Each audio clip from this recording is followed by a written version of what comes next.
తెలుగు రాష్ట్రాల్లో రుతుపవనాలు వాటి ప్రభావాన్ని చూపనున్నాయి. ఈ ఏడాది ముందుగానే దేశంలోకి ప్రవేశించిన కొన్ని రాష్ట్రాల్లో అంతగా ప్రభావం చూపలేకపోయాయి. తెలుగు రాష్ట్రాల్లో అయితే అరకొర వానలే తప్ప సరైన వర్షం పడిన దాఖలాలు లేవు. ఈ క్రమంలో వాతావరణ శాఖ తెలుగు రాష్ట్రాలకు చల్లని కబురు చెప్పింది.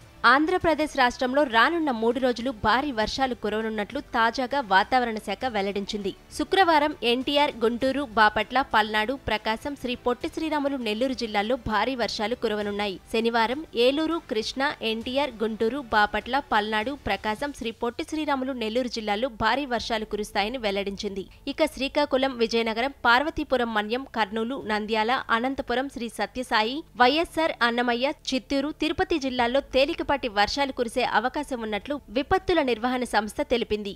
ఆదివారం కాకినాడ, కోనసీమ, తూర్పుగోదావరి, పశ్చిమ గోదావరి, ఏలూరు, కృష్ణా, ఎన్టీఆర్, గుంటూరు, బాపట్ల, పల్నాడు, ప్రకాశం, శ్రీ పొట్టి శ్రీరాములు నెల్లూరు, కర్నూలు, నంద్యాల, అనంతపురం, శ్రీ సత్యసాయి, వైఎస్ఆర్, అన్నమయ్య, చిత్తూరు, తిరుపతి జిల్లాల్లో పిడుగుల వాన కురిసే అవకాశం ఉందని తెలిపింది. జూలై 17వ తేదీ గురువారం సాయంత్రం 7 గంటల నాటికి ఎన్టీఆర్ జిల్లా ఊటుకూరులో 69.2 మిల్లీమీటర్లు, గుంటూరు జిల్లా బేతపూడిలో 51.5 మిల్లీమీటర్లు, బాపట్ల జిల్లా పర్చూర్లో 50.25 మిల్లీమీటర్లు, ఎన్టీఆర్ జిల్లా చీమనపాడులో 44.7 మిల్లీమీటర్లు, కోనసీమ జిల్లా నగరంలో 43 మిల్లీమీటర్లు, కృష్ణా జిల్లా బోడగుంటలో 42.5 మిల్లీమీటర్ల చొప్పున వర్షపాతం నమోదైంది. ఇటు తెలంగాణలోని నల్గొండ, సూర్యాపేట, మహబూబాబాద్, వరంగల్, హనుమకొండ, యాదాద్రి భువనగిరి, నాగర్ కర్నూలు జిల్లాలలో శుక్రవారం అక్కడక్కడ ఉరుములు మెరుపులతో భారీ వర్షాలు కురిసే అవకాశం ఉంది. శుక్రవారం తెలంగాణలోని అన్ని జిల్లాల్లో అక్కడక్కడ మోస్తరు వర్షాలు కురిసే అవకాశం ఉన్నట్లు వాతావరణ కేంద్రం వెల్లడించింది. తెలంగాణలోని